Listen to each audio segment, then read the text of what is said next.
Assalamualaikum warahmatullahi wabarakatuh. Nggak mirip ya sama Zainuddin Amzad. Alhamdulillah wassalatu wassalamu ala rasulillah wa ala alihi wa sahbihi wa mawala. Malam ini kita akan bahas why ya. Ini nadanya harus sedikit nelangsa. Saya bacain dulu caption yang dibuat sama tukang poster tentang why. 2 tambah 2 minus 1. Udah hijrah, rajin sholat, rajin puasa, tapi kok dagangannya saya nggak selaris orang lain. Padahal kelihatannya orang itu sholatnya setahun cuma 2 kali, pas Idul Fitri sama Idul Adha. Akhirnya ninggalin juga kerjaan yang gak halal itu, tapi sampai sekarang kok belum dapat gantinya. Katanya itu daerah yang banyak banget muslimnya, tapi kok kena bencana yang sebegitu besarnya. Ini maksudnya apa nih? Kampung halaman saya. Bacaan Quran udah lancar, kerjaan udah oke, ganteng pula. Ini berat Ganteng pula, tapi kok jodohnya belum datang aja. Kenapa tuh Neng? Ya. Ganteng, udah dapat kerjaan, udah baca Al-Qur'annya lancar, hafiz 30 juz. Juz 30. Kok belum dapat jodoh juga? Karena dia hanya membaca Al-Qur'an tetapi tidak melamar. Itu jawabannya. Udah lancar baca Quran, kok belum dapat jodoh? Karena dia hanya membaca Al-Qur'an tetapi tidak mankhitbah. Tidak ta'aruf. Kadang apa yang udah kita usahain kok hasilnya gak sesuai sama matematika kita. Kok 2 tambah 2 hasilnya bukan 4. Dan masih banyak lagi pertanyaan-pertanyaan yang pernah hinggap di kepala kita. Apalagi kalau iman lagi ngedrop bisa sampai muncul prasangka buruk kepada Allah. Na'udzubillahi min dzalik. Oke. Why? Jawabannya sederhana. Karena kita membandingkan diri kita dengan orang-orang lain, atau gak usah diri kita deh, kita membandingkan nasib orang beriman dengan nasib orang yang tidak beriman, sama-sama menggunakan dunia. Padahal Allah tidak banyak berjanji urusan dunia kepada orang beriman. Kalau mau ngebandingin, bandingkanlah orang beriman itu dengan akhirat, dan orang yang tidak beriman dengan dunia. Dia dapat apa di dunia, kita dapat apa di akhirat, itu baru imbang perbandingannya. Kalau kita ngebandingin dia dapat apa di dunia, saya dapat apa di dunia, itu perbandingan yang gak matematis menurut Islam. Gak logis menurut iman. Baru logis kalau kita ngebandingin, dia orang misalnya riba. Terus dia bisa beli aset sekian, saya gak riba, dapat apa nanti di akhirat. Itu baru logis tuh menurut iman. Cuman kalau kita hitung-hitungan, dia kok mengawali usahanya dengan cara riba, saya dengan cara yang lebih syar'i. Kok dia dapat sekian aset saya enggak? Ini secara hitung-hitungannya aja pertanyaannya udah salah sehingga tidak ada jawaban. Jadi kalau pertanyaannya udah salah, tidak ada jawaban. Makanya yang harus diperjelas dulu pertanyaannya, baru nanti ketemu jawabannya. Saya mau sharing sebuah kisah nih tentang 2 orang laki-laki Bani Israel. 1 ahli surga, 1 ahli neraka. Yang 1 mukmin, yang 1 kafir. Yang kedua laki-laki ini juga sempat dikisahkan oleh Allah di dalam surat Al-Kahfi. Nanti teman-teman yang rajin baca Al-Kahfi pada hari Jumat bisa cek tuh. Salah satu kisah di surat Al-Kahfi itu kisah 2 laki-laki Bani Israel, yang 1 kaya, yang 1 miskin, yang 1 kafir, yang 1 mukmin. Ceritanya 2 orang laki-laki Bani Israel ini sama-sama Allah karuniai rezeki sebanyak 4.000 dinar. Sekarang 1 dinar itu kurang lebih sekitar 2,5 juta. Jadi ada 4.000 dinar. Lalu laki-laki kaya, laki-laki kafir, laki-laki yang tidak beriman, membeli sebuah rumah yang sangat bagus di puncak bukit, dengan view yang luar biasa, dengan harga 1.000 dinar. Sehingga kemudian dia datang kepada temannya yang mukmin, dia bilang, yuk ke rumah saya tunjukin rumah baru saya. Datang nih ke rumah baru laki-laki yang tidak beriman. Pas ngelihat dari gerbangnya luar biasa, tamannya luas, ada rusanya, ada kijangnya, ada marmutnya, ada segala macamnya, ada onta, ada kuda, lengkap aja tuh. Ini rumah atau kebun binatang ya? Pokoknya rumahnya keren aja. Terus laki-laki beriman nanya, ini rumah baru? Ya, berapa kamu belinya? 1.000 dinar. Bagus kan? Bagus. Ya udah kamu beli atau 1.000 dinar. Ini rumah kayak gini banyak nih masih dijual. Akhirnya laki-laki mukmin ini pulang, malam harinya dia sholat, kemudian dia berdoa, ya Allah, sahabat saya sudah membeli sebuah rumah yang besar, rumah yang bagus dengan harga 1.000 dinar. Maka besok saya ingin membeli itu di surga dengan cara bersedekah 1.000 dinar. Maka berikanlah untuk saya rumah yang lebih bagus di surgamu ya Allah. Dia sedekah 1.000 dinar. Lalu besoknya ketemu sama temannya yang tidak beriman, nanya, udah beli rumah? Udah. Di mana? Enggak dekat dengan rumah saya, jauh kata dia. Di mana itu? Di surga. Hah? Caranya gimana? Sedekah. Wah, kamu mah orangnya fanatik lah, istilahnya sok soleh lah, apalah segala macam, Pak Haji. Diledekin aja tuh. Diledekin. Taulah yang udah hijrah kan gitu ya, suka ada istilah-istilah ngeledekin. Ya udah hijrah, anak masjid, apa istilah-istilahnya. Diledekin gara-gara dia bersedekah 1.000 dinar, sebagai ganti temannya yang membeli 1.000 dinar itu bisa beli rumah yang besar. Diledekin terus. Setelah berlalu sekian lama, kemudian laki-laki yang pertama ini, yang tadi tidak beriman, nikah. Istrinya tuh cantiknya luar biasa. Usianya ABG. Cantik. Setelah selesai dia lamar, nikah, pas hari pernikahan ngundang temannya yang beriman. Datang ya ke acara pernikahan saya. Acaranya tuh weddingnya itu ada IO-nya, IO terkenal, paling terkenal di situ. IO Bani Israel. Paling. Jadi wedding bukan IO ya, wedding organizer-nya Bani Israel. Kan orang Bani Israel mah orang Yahudi ini kalau bikin acara tuh luar biasa ya. Kayak mereka bikin Tomorrowland segala macam kan.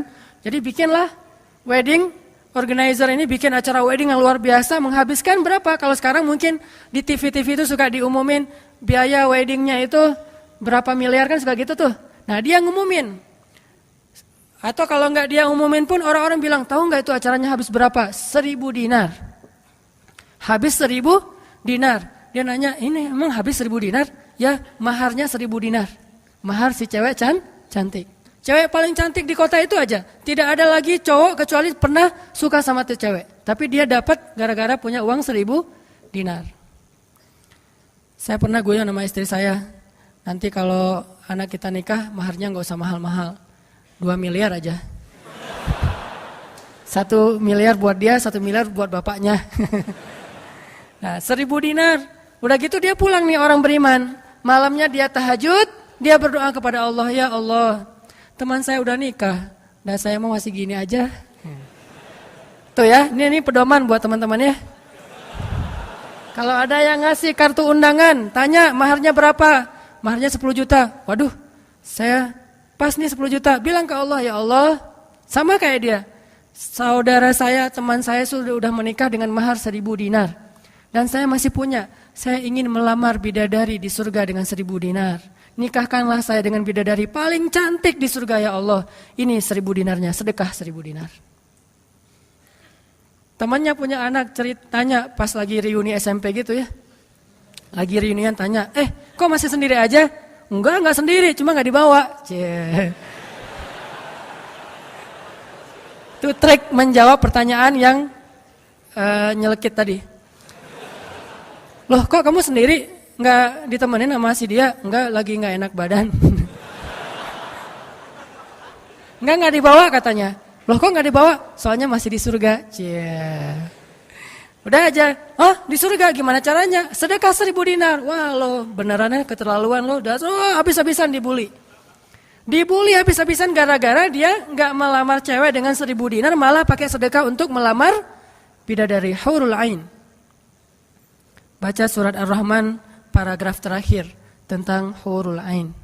Fihinna qasiratut tarfi lam yatumithunna insun qablahum wala jan. Gak ada manusia yang kayak gitu. Qasiratut tarf, cewek yang matanya besar tapi sayu. Matanya besar tapi sayu. Kalau mata saya kecil. Matanya besar tuh. Orang sekarang kan banyak pengen mata besar sampai diedit dulu di berapa tuh? Aplikasi teh. Itu. Di Fotoras lah, apalah diedit supaya matanya disobek dikit bagian ininya jadi besar gitu ya. Dikasih eyeshadow, dikasih segala macam supaya matanya besar. Kenapa? Mata besar itu simbol dari kecantikan. Makanya bidadari itu bahasa Arabnya hurul ain, yang matanya besar. Lam yatumithunna insun qablahum walajan. Belum pernah disentuh. Disentuh doang loh ya, bukan yang lain. Cuma disentuh aja, belum pernah oleh manusia dan jin. Murni, asli, original. Belum pernah dilihat oleh siapapun, benar-benar tersimpan. Kannahunnal yaqut wal marjan. Seolah-olah mereka itu adalah yaqut wal marjan, mutiara yang wangi. Udah mutiara, wangi pula. Yaqut wal marjan. Bukan Yakult yang diminum sehari, itu ya. Yakult beneran. Ditambah lagi nanti di ayat yang lain, fihinna khairatun hisan.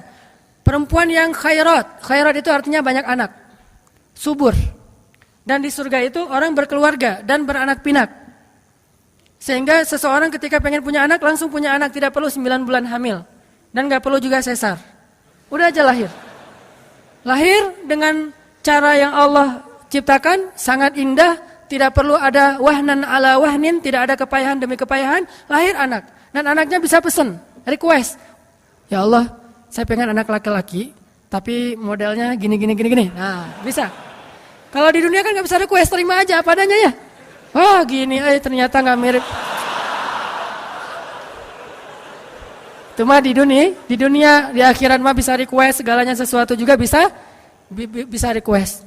Udah aja kayak gitu, hurul ain. Sehingga dia tahu, gimana pun cewek ini cantik, tidak pernah bisa mengalahkan satu hurul ain. Seandainya jemari, hurul ain, jari kelingking doang dikeluarin dari surga ke dunia, maka cahaya matahari akan tertutup oleh cahaya jari kelingkingnya hurul ain.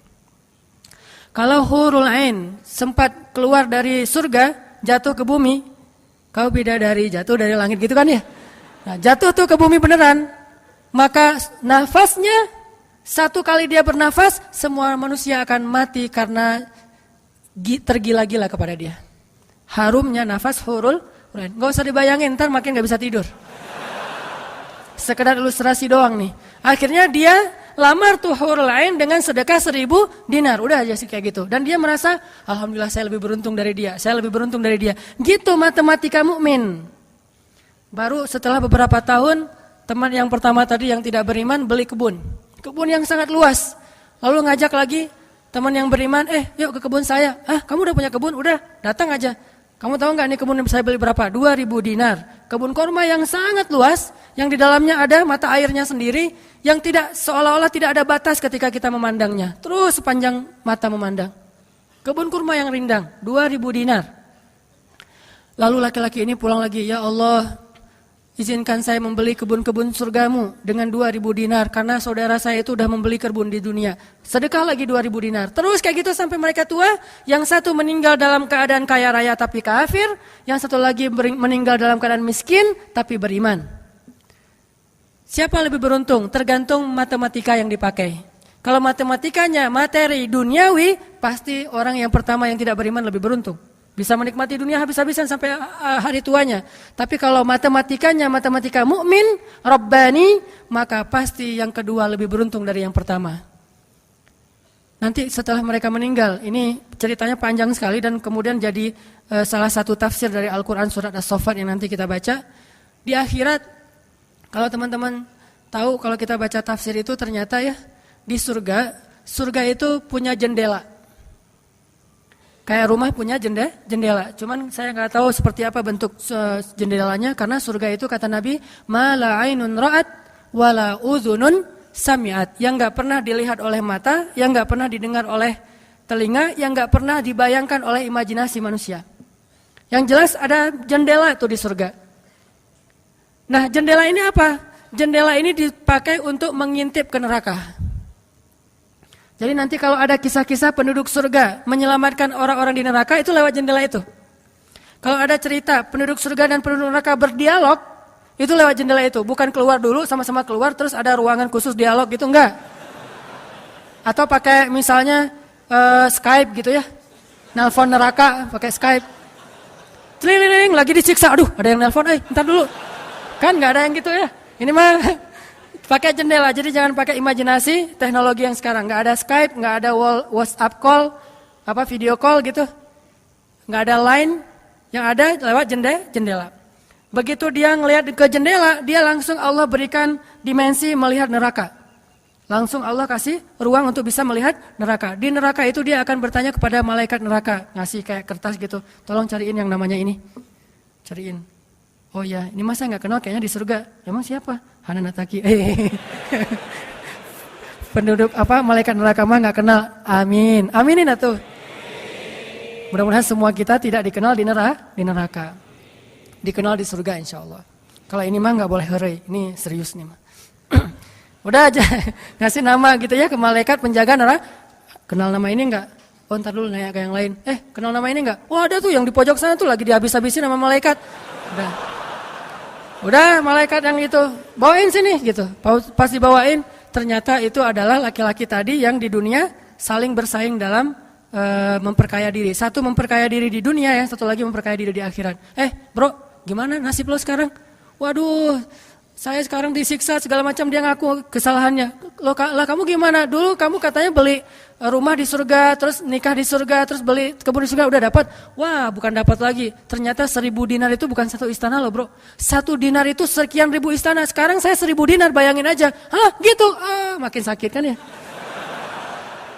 Makin nelangsa, makin stres. Udah di neraka stres pula, stroke lagi, kena kejang-kejang gitu.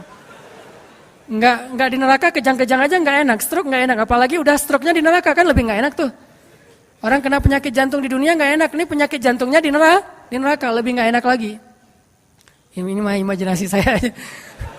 Sesuai dengan di Al-Qur'an surat As-Saffat, dialog antara penduduk surga dan penduduk neraka. Inilah teman-teman matematika untuk mengukur siapa lebih beruntung. Sehingga kita tidak perlu bertanya, kenapa? Why? Saya udah hijrah kok makin susah hidup saya, dunia itu. Akhirat enggak. Kalau kita mengukur amal kita hanya dengan dunia, kita bakal sering kecewa karena Allah tidak menilai dunia ini bahkan lebih ringan daripada 11 sayap nyamuk. Seandainya kata Nabi dunia ini di mata Allah ada harganya, pasti Allah enggak mau ngasih dunia kepada orang yang tidak beriman, enggak mau. Berhubung dunia ini tidak ada nilainya, Allah kasihlah kepada orang yang tidak beriman. Sedangkan yang bernilai, Allah simpan untuk orang yang beriman dan sabar. Pakai kacamata Rabbani, cara pandang Allah Subhanahu wa taala. Sehingga ketika kita hijrah, kita minta tolong kepada Allah urusan dunia, tetapi kita yakin kalau kita istiqomah, ikhlas, maka di akhirat wa ma indallahi khair. Itu harus jadi mantra yang kita ulang-ulang tuh.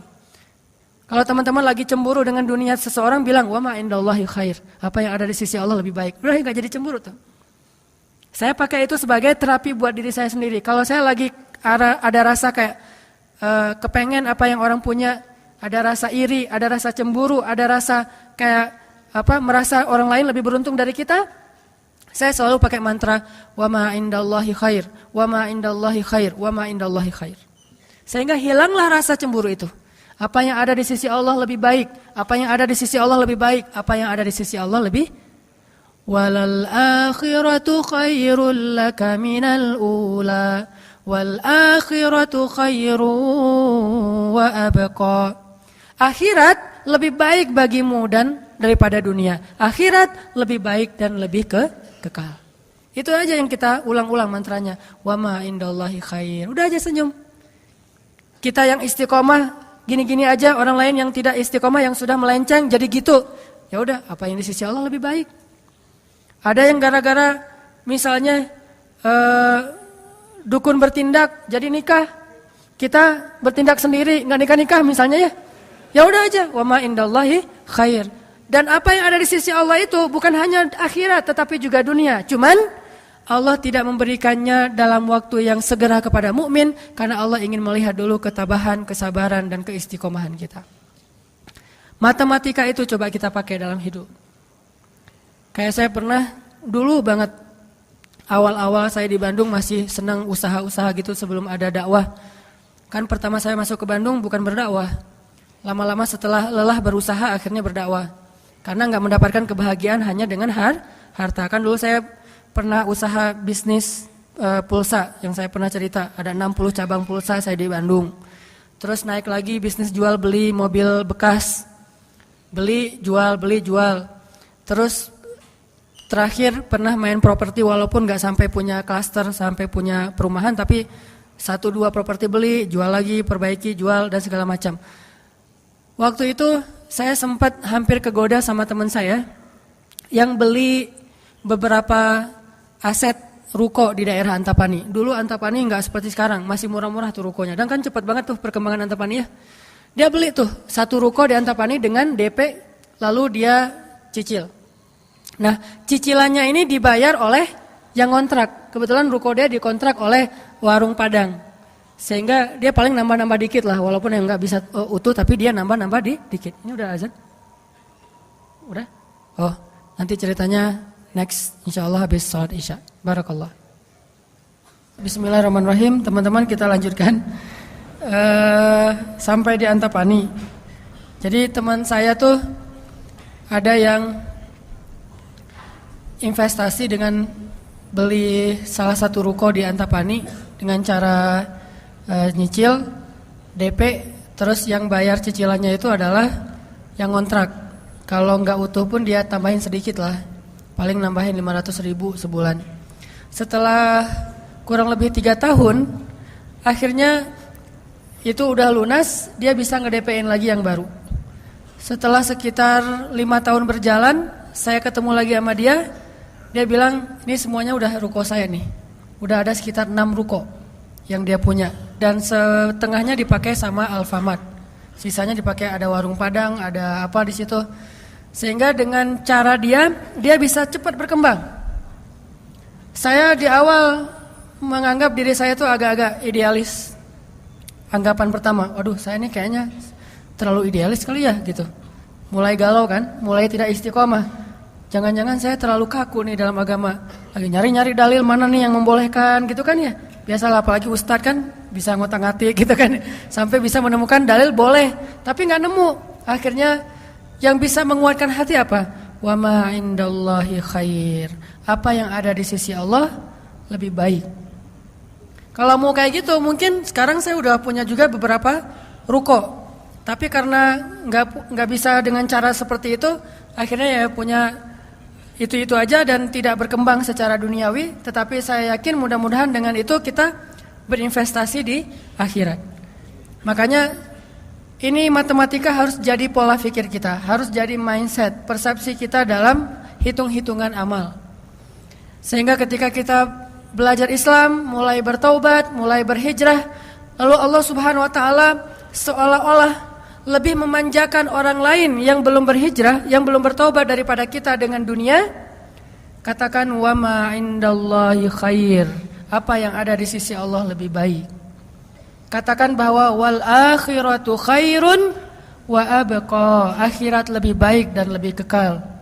Katakan walal akhiratu khairul laka minal ula, dan akhirat itu lebih baik bagimu daripada dunia. Ini yang memotivasi kita untuk bisa istiqomah, sehingga kita tidak ngerasa dicurangin sama Allah Subhanahu wa taala. Karena Allah melihat balasan akhirat itu lebih baik daripada ngebalas di dunia. Sehingga Allah kalau sayang kepada seorang hamba, Allah menyediakan akhirat lebih besar daripada dunia untuk dia. Seandainya dunia itu adalah bentuk kasih sayang Allah, maka Allah sudah memberikan kekayaan dunia kepada semua nabi yang Allah cintai. Tapi nabi yang kaya itu sedikit. Rata-rata nabi itu susah hidupnya, apalagi setelah menjadi nabi. Nabi Muhammad sebelum jadi nabi hidupnya luar biasa kan? 40 tahun pertama, terutama 15 tahun pertama setelah menikah dengan Khadijah, gimana kehidupan Nabi Muhammad? Segalanya ada. Khadijah itu orang yang paling kaya, perempuan paling kaya di Mekah, menikah dengan Nabi Muhammad yang pintar dalam berdagang. Gak pernah Nabi rugi dalam berdagang. Jujur tapi untung. Sehingga selama 15 tahun Nabi mau traveling kemana aja bisa. Traveling ke Syam bisa. Traveling ke Yaman bisa. Syam dan Yaman itu jarak yang cukup jauh. Mau ngapain aja bisa. Punya ternak yang sangat banyak, punya kebun kurma yang luas sekali dan segala macam. Rumahnya rumah terbaik di kota Mekah. Hidup selama 15 tahun dalam kenikmatan. Begitu jadi Nabi, langsung kayak terjun payung. Cepat sekali. Sampai akhirnya Khadijah wafat ketika Nabi masih di Mekah dalam keadaan hampir tidak punya warisan apa-apa. Jadi kurang dari 13 tahun jatuh miskin, fakir. Sampai ketika hijrah ke Madinah, Aisyah curhat. Apa kata Aisyah? Di rumah Rasulullah itu lebih dari 1 bulan tidak ada asap di dapur. Dalam keadaan tidak pernah masak selama berbulan-bulan. Soalnya kalau kita mah beli warung Padang jadi gak perlu masak ya. Kenapa itu rumah gak pernah masak? Yalah, soalnya dia punya warung, jadi masaknya di warung, tinggal dibawa aja ke rumah. Nabi benar-benar gak pernah masak tuh. Coba bayangin, pernah gak Nabi bilang gini ke Allah, Allah, lah saya kan kerjanya sama Allah, kok malah jadi kayak gini, hidup saya jadi susah gini. Enggak pernah Allah Nabi mengatakan demikian. Kenapa? Karena Nabi tahu logikanya. Nabi benar dalam menggunakan logika hitung-hitungannya. Nabi tahu matematikanya, sehingga Nabi gak pernah mengeluh ke Allah, kok saya sejak jadi Nabi jadi susah Allah. Katanya saya kekasih Allah, kok saya diperlakukan kayak gini. Gak pernah Nabi ngomong kayak gitu. Kalau Nabi aja kekasih Allah, malah jadi susah gara-gara jadi kekasih Allah secara duniawi, tidak pernah mengeluh. Terus siapa kita mau mengeluh dan menuduh Allah dengan tuduhan-tuduhan yang tidak benar? Apakah kita merasa bahwa setelah kita berhijrah Allah harus memberikan kepada kita dunia yang di mata Allah tidak ada nilainya? Berarti kita meminta kepada Allah sesuatu yang tidak baik dan membuang sesuatu yang baik.